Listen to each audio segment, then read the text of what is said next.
Captain Jake Morrison stood on the bridge of his ship. His hands gripped the metal rail as he watched something that made his blood run cold. Huge alien ships were appearing in space above Earth. They came out of nowhere, like ghosts becoming real. The ships were not like anything humans had ever built. They looked like giant crystals floating in the darkness. Light bent around them in strange ways. Each ship was 3 times bigger than the largest human vessel. Jake counted them as they kept appearing. 10 ships, 20 ships, 50 ships. They kept coming until there were 300 of them. "Sir, we're getting a message," said Lieutenant Amy Foster. She was young but smart. Her fingers moved quickly over the control panel. "It's coming from the lead ship." Jake nodded. "Put it on the main screen." The screen flickered and showed an alien face. The creature was tall and thin. It had 4 arms and skin that changed colors like oil on water.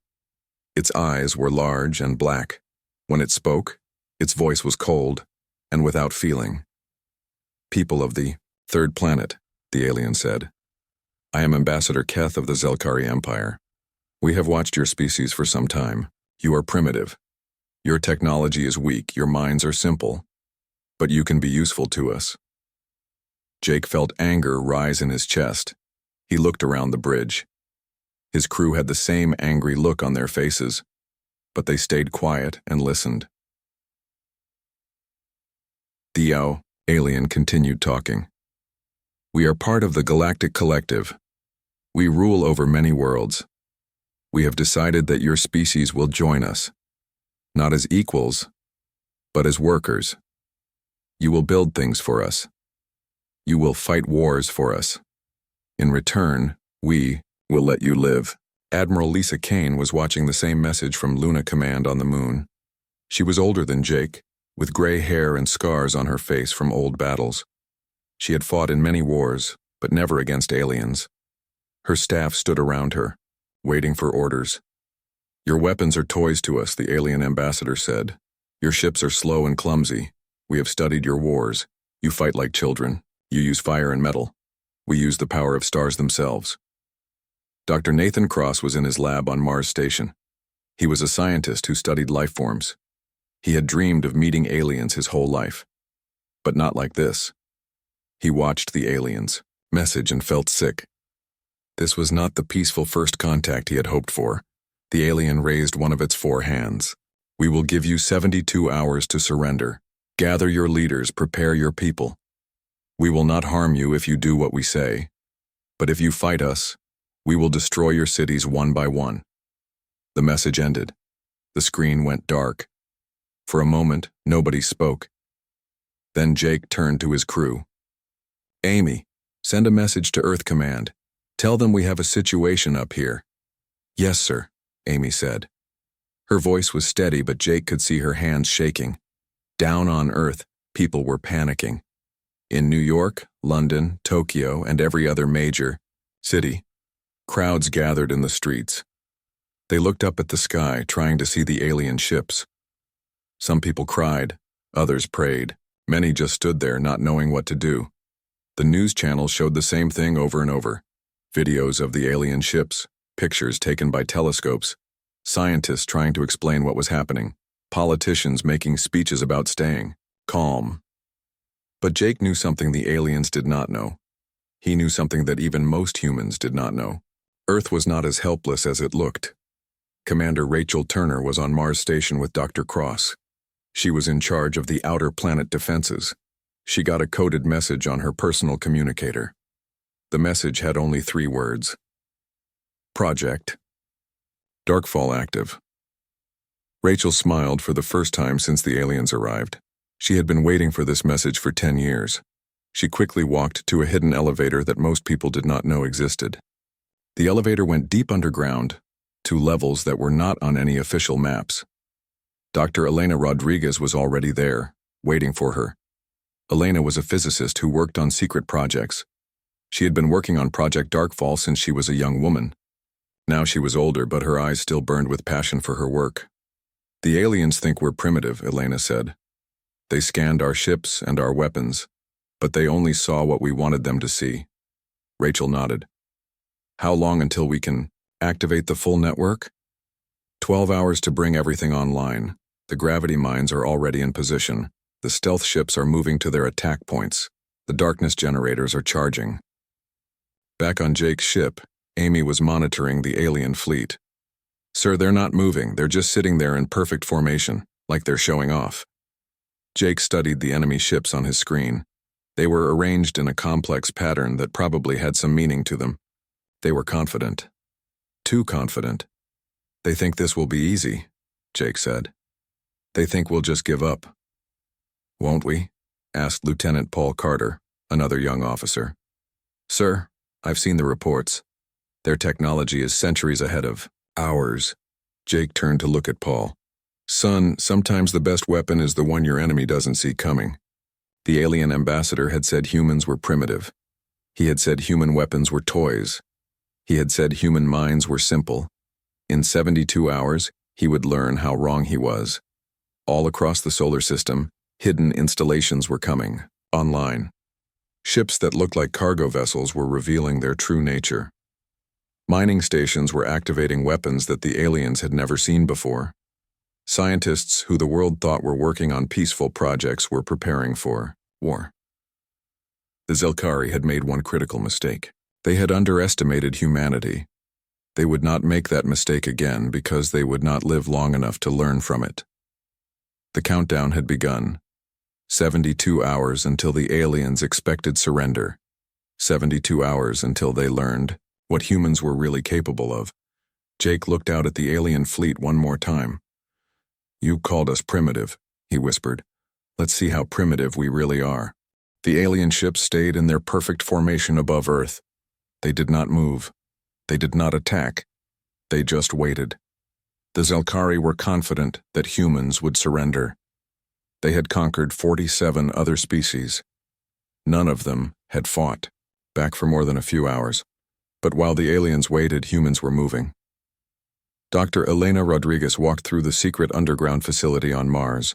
The hallways were long and white. Armed guards stood at every door. This place did not exist on any public record. Most government leaders did not even know about it. Elena came to a massive door made of thick metal. She pressed her hand against a scanner. The machine read her fingerprints, checked her heart rate, and looked at her eyes. The door opened with a loud hiss. Inside was the biggest room Elena had ever seen. The ceiling was so high she could barely see it. Machines covered every wall. In the center of the room was a sphere of black metal. It was the size of a small building. Energy flowed around it in blue streams. Status report, Elena said to the technicians working at the control panels. All systems are green, said engineer Marcus Wells. He was a big man with strong hands. He had built most of the machines in this room. The gravity field generators are at full power. The quantum processors are stable. We're ready to begin phase 1. Elena nodded. She walked to the main control station and entered her access codes. Numbers and diagrams filled the screens around her. To most people, they would look like random marks, but Elena could read them like a simple book. Begin network activation, she said. Across the solar system, things began to wake up. On Pluto, what looked like a simple research station suddenly came alive. The building was small and seemed unimportant, but deep beneath the ice, massive machines started humming. They had been sleeping for 20 years, waiting for this moment.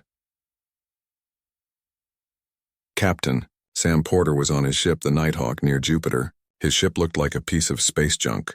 It was covered in fake rust and broken pieces, but inside it was the most advanced vessel humans had ever built. Sir, we're getting the activation signal, said his co-pilot, Lieutenant Jenny Adams. She was young but had trained for this mission her whole life. Good, Sam said. Bring us to full stealth mode. It's time to disappear. The Nighthawk's hull began to change. Special materials in the ship's armor started working. The ship became invisible to every type of scan the aliens might use. It was like the ship simply stopped existing. 11 other ships just like the Nighthawk were doing the same thing. They had been hiding throughout the solar system for years. The aliens had never detected them because they used technology that was completely different from normal human ships. Admiral Lisa Kane was in her command center on the moon. She had been watching the alien fleet for 18 hours without sleeping. Her coffee cup was empty, but she did not notice. All her attention was on the screens showing the enemy ships. "Admiral," said Colonel Peter Stone, her second in command. "We're getting reports from all stations. Project Darkfall is at 60%. Activation." Lisa nodded but did not take her eyes off the screens. "What about the civilians?" "Evacuation of major cities is ongoing. Most people think it's just a safety measure. They don't know about the real plan." Lisa finally turned to look at Peter. "Good. The fewer people who know, the better. If the aliens have spies watching us, they'll only see what we want them to see." Dr. Nathan Cross was working in his lab, but not on biology anymore. He was helping prepare something much more important. In front of him was a device the size of a briefcase. It looked simple, but it contained technology that could destroy entire planets. "The quantum resonance field is stable," Nathan said to his assistant, Dr. Karen Bailey. "This one is ready." "How many more do we need?" Karen asked. "Elena wants 50 units deployed throughout the system. This is number 37. Karen shook her head in amazement. "I still can't believe we built all this in secret. How did we keep it hidden for so long?" Nathan smiled sadly. "Fear is a powerful motivator. After the first UFO sightings 50 years ago, some very smart people got very worried. They convinced world leaders to start preparing for this day. Meanwhile, Lieutenant Amy Foster was coordinating with resistance cells on every human colony. The aliens thought that spreading humans across the solar system made them weak. They were wrong. It made them impossible to destroy completely." Mining. "Station Alpha 7, this is Luna Command," Amy said into her communicator. "Confirm status." "Luna Command, this is Alpha 7, came the reply. "We're ready to rock and roll. The gravity mines are armed and positioned. Just give us the word." Amy smiled. Mining Station Alpha 7 was supposed to be digging up rocks on an asteroid, but the mining equipment was actually weapons that could tear holes in space itself. "Research Post Beta 3 confirmed status," Amy said. "Beta 3 here. The darkness generators are at full charge. We can create a dead zone 50,000 kilometers wide whenever you're ready." The research post was supposed to be studying cosmic radiation. Instead, it was prepared to create areas of space where the laws of physics simply stopped working. Back on Jake's ship, the crew was getting nervous. They had been watching the alien fleet for almost a day. The enemy ships had not moved at all. They just floated there like they owned the place. "Sir," said Lieutenant Paul Carter, "why aren't they doing anything? If they're so powerful, why not just attack?" Jake was studying the enemy formation on his tactical display. "Because they're playing a psychological game, Paul. They want us to be afraid. They want us to surrender without a fight. It's easier for them that way." "But we're not going to surrender, are we, sir?" Jake looked at his young officer. Paul was scared, but he was trying to hide it. Most of the crew was scared. Jake was scared too, but he had seen things that gave him hope. "No, Paul, we're not going to surrender. And in about 48 hours, those aliens are going to learn something about humans that they never expected." In the hidden facility on Mars, Elena was watching status reports come in from all over the solar system. Every few minutes, another installation reported ready. Every few minutes, humanity got stronger. Marcus Wells came over to her station. "Elena, the core is at 90% charge. We could activate the primary weapon now if we had to." Elena shook her head. "Not yet. We need everything ready at the same time. If we tip our hand too early, they might escape and warn the rest of their empire. And we can't let that happen." "No," Elena said, looking at the displays showing the alien fleet. "This ends here. All of it." She thought about all the years of preparation, all the secret meetings, all the hidden budgets, all the scientists who had worked their whole lives on projects they could never tell their families about. The aliens had called humans primitive. They had looked at human technology and laughed. They had studied human wars and decided that humans were weak and predictable. But they had only seen what humans wanted them to see. The real human technology had been hidden for decades. Ships that looked like cargo haulers were actually weapons platforms. Mining stations were actually military bases. Research facilities were actually factories for building the most advanced weapons in the galaxy. Elena looked at the countdown timer on her screen. 47 hours and 32 minutes until the alien deadline. But humans would not wait that long. When everything was ready, when every piece was in place, they would strike. The aliens expected surrender. They would get war. They expected weakness. They would find strength they never imagined possible. Elena smiled as another installation reported ready. Soon, very soon, the Zelkari would learn what it really meant to underestimate humanity. The 72 hours were up. On Earth, people held their breath as they watched the sky. The alien deadline had arrived. Everyone expected to see the surrender of humanity. Instead, they saw something that would be remembered forever. At exactly 2:00 p.m. Earth time, the alien fleet began to move. The 300 Zelkari ships broke their perfect formation and started heading toward Earth. Their weapons began to glow with deadly energy. The aliens were confident this would be easy. Ambassador Keth stood on the bridge of his flagship. He looked at the small human ships that had gathered to meet his fleet. They were tiny compared to his vessels. Their weapons looked like toys. He almost felt sorry for them. "Begin the attack," Keith ordered. "Target their larger ships first. Make it quick." But Captain Jake Morrison was ready.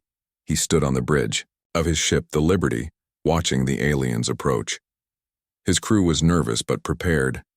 They had trained for this moment without knowing it. "All ships, this is Morrison," Jake said into his communicator. "Execute Plan Omega. Show them what primitive really means." Jake's ship was the first to fire, but not with normal weapons. Instead of shooting missiles or energy beams, the Liberty created something the aliens had never seen before. It made a bubble of twisted space around itself. The bubble expanded, outward, at incredible speed. When it hit the first line of alien ships, something impossible happened. The ships did not explode. They did not burn. They simply crushed into nothing, as if giant invisible hands squeezed them until they disappeared. 3 alien cruisers were destroyed in seconds. Their shields, designed to stop any known weapon, did nothing against the attack. The Zelkari formation scattered in panic as more human ships fired the same type of weapon. "What is happening?" Ambassador Keth screamed at his officers. "Those were gravity weapons. Primitives cannot have gravity weapons." But humans did have them. Dr. Elena Rodriguez had spent 20 years learning how to crush space itself into a weapon. Her team had built machines that could create small black holes and control them like bullets. From her hidden command center on Mars, Elena watched the battle begin. "Phase 1 is working perfectly," she told Marcus Wells. "The gravity mines are online. Begin Phase 2. All around the solar system, things that looked like innocent space rocks suddenly came alive. They were not rocks at all. They were weapons platforms that had been disguised and waiting for years. Near Jupiter, what the aliens thought was a small moon revealed its true nature. The surface split open like a flower. Inside was a machine the size of a city. It began to glow with blue energy. Captain Sam Porter watched from his invisible ship as the weapon fired. A beam of pure gravitational force shot across space toward a group of alien fighters. When it hit them, the fighters were stretched and twisted until they tore apart. "Target destroyed," Sam reported to Elena. "Moving to secondary position." The Zelkari fleet was in chaos. Their sensors could not detect the human stealth ships. Their shields could not stop the gravity weapons. Ships that had conquered dozens of worlds were being destroyed by technology they did not understand. Admiral Lisa Kane coordinated the attack from Luna Command. Her screen showed the battle from every angle. She watched alien ships disappear one by one as humanity's hidden weapons revealed themselves. "Mining Station Alpha 7, you are clear to fire," Lisa ordered. "Copy that, Luna Command. Firing gravity. Mine cluster." In the asteroid belt, Mining Station Alpha 7 released a dozen small objects. They looked like normal asteroids, but they were actually miniature black holes held in special containers. When the containers opened, The black holes began to eat everything around them. An entire squadron of alien fighters flew into the trap. They were pulled into the black holes and crushed out of existence. Nothing remained. Not even atoms.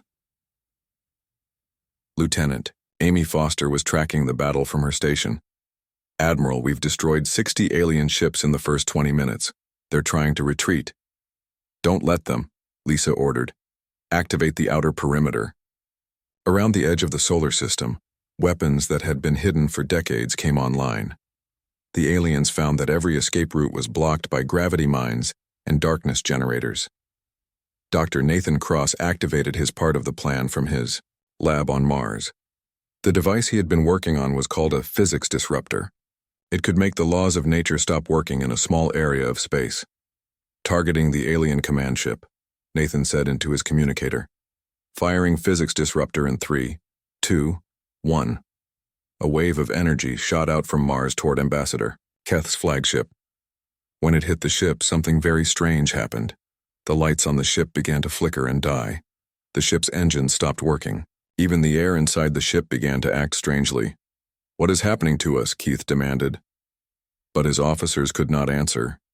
Their computers had stopped working. Their weapons would not fire. Even their artificial gravity had failed. The physics disruptor had created a zone where technology could not function normally. The alien ship was still there, but it was helpless. It could not fight. It could not run. It could only float in space like a dead rock. Jake Morrison's ship moved in for the kill. The Liberty fired one more gravity weapon. Ambassador Keth's flagship was crushed into a ball of metal no bigger than a house. The alien who had called humans primitive was dead. The battle continued for another hour, but the outcome was clear. The Zelkari fleet had been completely destroyed. 300 ships had entered Earth's solar system. None of them would leave. Elena Rodriguez watched the final alien ship disappear from her screens. Phase 3 complete, she announced. All enemy vessels destroyed. No survivors detected. But Elena knew this was not over. The Zelkari were part of a larger empire. When they did not return, others would come. Stronger enemies, more dangerous enemies. Prepare for Phase 4, Elena ordered. Clean up all evidence, reset the stealth fields, make everything look normal again. Within hours, the hidden weapons disappeared. The stealth ships became invisible again. The mining stations went back to looking like simple rock collectors. To any outside observer, it would look like the human fleet had somehow destroyed the aliens with normal weapons. Jake Morrison stood on his bridge, looking out at the empty space where the alien fleet had been. His crew was celebrating, but Jake was thinking about the future. Sir, Lieutenant Paul Carter said, we did it. We beat them. We beat these ones, Jake corrected. But they were just the beginning. Others will come. Paul looked confused. But, sir, we proved we're not primitive. We showed them how strong we are. Jake smiled sadly. Paul, we didn't show them anything. We made sure none of them survived to tell the story. As far as the alien empire knows, their fleet just disappeared mysteriously. Amy Foster understood what Jake meant. So they'll send another fleet to investigate. That's right, Jake said. And that fleet will be stronger and more careful. But they still won't know what really happened here. They'll still think we're primitive. Elena Rodriguez was thinking the same thing in her command center. The first battle was over, but the war was just beginning. Humanity had shown what they could do when underestimated. Soon they would have to do it again. The Zelkari had called humans primitive. They had paid for that mistake with their lives. But their empire was vast and powerful. More fleets would come. Humanity would be ready for them too. In the darkness of space, hidden weapons waited patiently for their next targets. The aliens would learn eventually that calling humanity primitive was the last mistake they would ever make. The Zelkari fleet was gone, but their disappearance did not go unnoticed. Far across the galaxy, in the heart of the Galactic Collective, emergency meetings were being held. General Vorthak of the Korath Empire received the distress call 6 hours after the battle ended. The message was brief and terrifying. An entire Zelkari fleet had vanished near a primitive world called Earth. No survivors. No wreckage. No explanation. The Korath were older than the Zelkari. They had been conquering worlds when the Zelkari were still learning to fly between planets. They were the collective's elite force called in when other species failed. Impossible, Vorthak said as he studied the report. 300 ships do not simply disappear. The humans must have had help. His aide, Commander Nexor, brought more data. Sir, our scouts have been watching this system for months. The humans have no allies. Their technology is centuries behind ours. They cannot even travel faster than light. Vorthak was not convinced. Then how did they destroy an entire fleet? The Zelkari were not weaklings. Their ships were well armed and well defended. Perhaps it was not the humans at all, Nexor suggested. Perhaps another species is hiding in their system. The humans might just be innocent victims. This made more sense to Vorthak. In his experience, primitive species always had the same result when they faced the collective. They surrendered quickly or died quickly. They never won. Prepare the second armada, Vorthak ordered. 500 ships. Our best crews, our strongest weapons. If something is hiding in that system, we will find it and destroy it. On Earth, Dr. Elena Rodriguez was preparing for exactly this situation.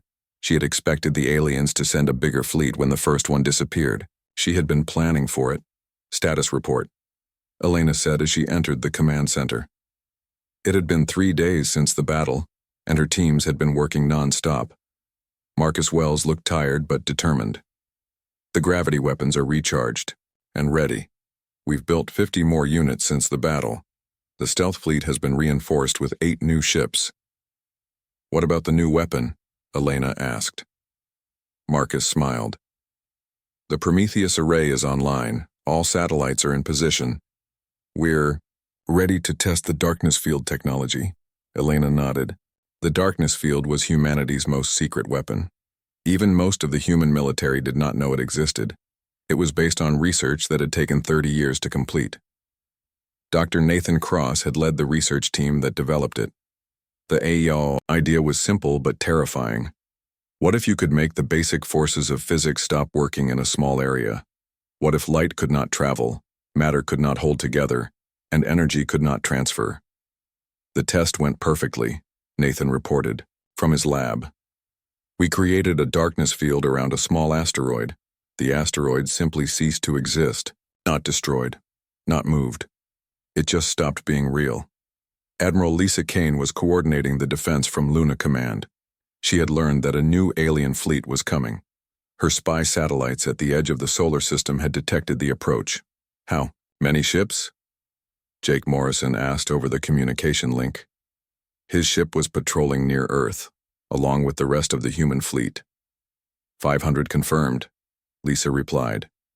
They're bigger than the Zelkari ships, more advanced. These are not explorers or conquerors. These are soldiers. Jake felt a chill run down his spine. 500 ships was a massive force. Even with humanity's secret weapons, this would be a much harder fight. What's our plan? He asked. Same as before, but bigger. Elena Rodriguez cut into the conversation. We let them think we're helpless. We let them get close. Then we show them what darkness really means. Captain Sam Porter was preparing his stealth fleet for the new battle. His ship, the Nighthawk, had been upgraded with new weapons. All 12 stealth ships had been equipped with quantum torpedoes that could phase through normal matter. The Korath shields are different from the Zelkari, his engineer, Lieutenant Jenny Adams, reported. They use quantum-locked defensive fields. Our gravity weapons might not work as well. That's why we have the new torpedoes, Sam said. And the darkness fields. No shield can protect against something that makes physics stop working. The Korath fleet arrived exactly 6 hours after the human satellites detected them. 500 massive ships dropped out of hyperspace near Pluto. Each ship was twice the size of the largest Zelkari vessel. General Vorthak stood on the bridge of his flagship, the Devastator. He was a tall, reptilian creature with scales that changed color, based on his mood. Right now they were dark red, showing his anger. Begin scanning the system, he ordered. Look for any sign of advanced technology. Check every planet, every moon, every asteroid. The Korath scanners were much more powerful than the Zelkari ones. They could detect energy signatures from across the solar system. But the human stealth technology was designed to fool exactly this kind of scan. "Sir," reported his science officer, "we're detecting the same primitive technology as before. Chemical rockets, nuclear power, basic computers. Nothing that could threaten our ships." Vorthak was puzzled. Then what happened to the Zelkari fleet? Perhaps they encountered a natural phenomenon, the science officer suggested. A gravitational anomaly or quantum storm. But Vorthak had not survived 300 battles by believing in coincidences. "Move the fleet forward. Battle formation. If something is hiding here, we will force it to reveal itself." The Korath fleet began advancing toward Earth. Unlike the Zelkari, they did not wait or make demands. They planned to destroy everything in the system and then search the wreckage for clues. Elena Rodriguez watched them approach from her hidden command center. "They're not going to talk first," she observed. "They're coming straight for us." "Good," Marcus Wells said. "That makes our job easier. No time for them to study our defenses." Amy Foster was coordinating with resistance cells throughout the solar system. "All stations report ready. The gravity mines are armed. The stealth fleet is in position. The Prometheus array is fully charged." Elena looked at the tactical display showing the approaching alien fleet. 500 ships against humanity's hidden defenses. It would be the biggest battle in human history. "Admiral Kane, you may begin Phase 1 when ready," Elena said. "Copy that," Lisa replied from Luna Command. "All ships, this is Admiral Kane. The enemy is approaching. Remember, we are not the same species they faced last time. We are not primitive. We are not weak. We are human, and we do not surrender." Jake Morrison gripped the controls of his ship as the alien fleet came within weapons range. The Korath ships were beautiful and terrible. Their hulls gleamed like polished metal. Their weapons glowed with power that could destroy planets. "Sir," Lieutenant Paul Carter said, "they're so much bigger than the last ones." "Size doesn't matter, Paul," Jake replied. "It's what you do with what you have that counts, and we have surprises they can't imagine." Dr. Nathan Cross was preparing to activate the Prometheus array. The network of hidden satellites would create the largest darkness field ever attempted. If it worked, entire sections of the alien fleet would simply stop existing. "Elena, we're ready," Nathan reported. "The array is at full power. We can create a darkness field 50,000 kilometers wide." "Wait for my signal," Elena replied. "We need them all inside the trap first." The Korath fleet was now only minutes away from Earth. Their weapons were charging, their shields were up. They were ready to destroy humanity and solve the mystery of the missing Zelkari fleet. They had no idea that they were about to become part of that mystery themselves. General Vorthak looked at the small human fleet that had come out to meet him. 50 ships against his 500. It was almost insulting. "This will be over quickly," he told his officers. "Begin the attack." Elena Rodriguez watched the alien fleet reach the perfect position. They were exactly where she wanted them. Surrounded by hidden weapons, trapped in a net they could not see. "All stations, this is command," Elena said.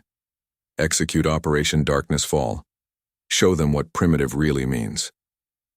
The second battle for Earth was about to begin, and this time, humanity was ready to make an entire fleet vanish into darkness. The moment had come.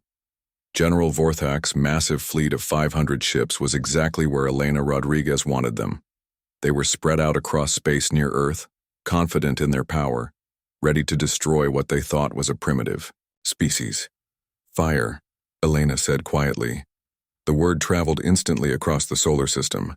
On hidden stations, in disguised ships, on secret satellites, human operators pressed buttons that would change history. The first weapons to fire were the gravity mines hidden throughout the asteroid belt. They had been disguised as normal space rocks for 20 years. Now they revealed their true nature. Waves of twisted space-time shot out from dozens of locations. The Korath ships had shields designed to stop energy weapons and physical projectiles. but their shields could not stop gravity itself from being turned into a weapon. General Vorthak watched in horror as the first squadron of his ships was crushed into nothing. The vessels did not explode or burn. They were simply compressed by invisible forces until they became points of light and then disappeared. Impossible, Vorthak roared. How are they doing this? Primitives cannot manipulate gravity. His science officer was frantically checking his instruments. Sir, I'm detecting massive gravitational anomalies throughout the system. It's like they've turned space itself into a weapon. But the gravity weapons were just the beginning. Captain, Sam Porter's stealth fleet revealed itself as his 12 ships dropped their invisibility fields. The Korath had never seen anything like them. Ships that could become completely undetectable, even to their advanced sensors. Firing quantum torpedoes, Sam reported as his ship unleashed its new weapons. The torpedoes looked like streaks of silver light. When they hit the Korath ships, they passed right through the shields as if they did not exist. The torpedoes were designed to phase-shift matter at the atomic level. When they struck their targets, the alien ships began to fall apart as their hull molecules forgot how to stay connected to each other. Admiral Lisa Kane coordinated the attack from Luna Command. Her screens showed the battle from every angle. The Korath fleet, so confident moments before, was being torn apart by weapons they had never encountered. Prometheus Array, you are authorized to fire, Lisa ordered. Dr. Nathan Cross activated. Humanity's most terrible weapon. The Prometheus Array was a network of 300 satellites hidden throughout the solar system. Each satellite contained a fragment of technology that could break the laws of physics. Firing in 3, 2, 1, Nathan announced. The satellites began to work together, creating something that should not have been possible. They generated what Dr. Elena Rodriguez called a darkness field, a zone where the fundamental forces of nature simply stopped functioning. The darkness began as a small bubble near the center of the Korath fleet. Then it expanded. Light could not travel through it. Matter could not maintain its structure inside it. Energy could not transfer from one place to another. Ships that entered the darkness field did not explode or crash. They just ceased to exist. Their hulls forgot how to be solid. Their power cores forgot how to contain energy. Their crews forgot how to be alive. General Vorthak watched 100 of his ships vanish into the expanding sphere of nothingness. Retreat! All ships retreat immediately. But Lieutenant Amy Foster had prepared for this too. Hidden weapons at the edge of the solar system activated as the alien ships tried to escape.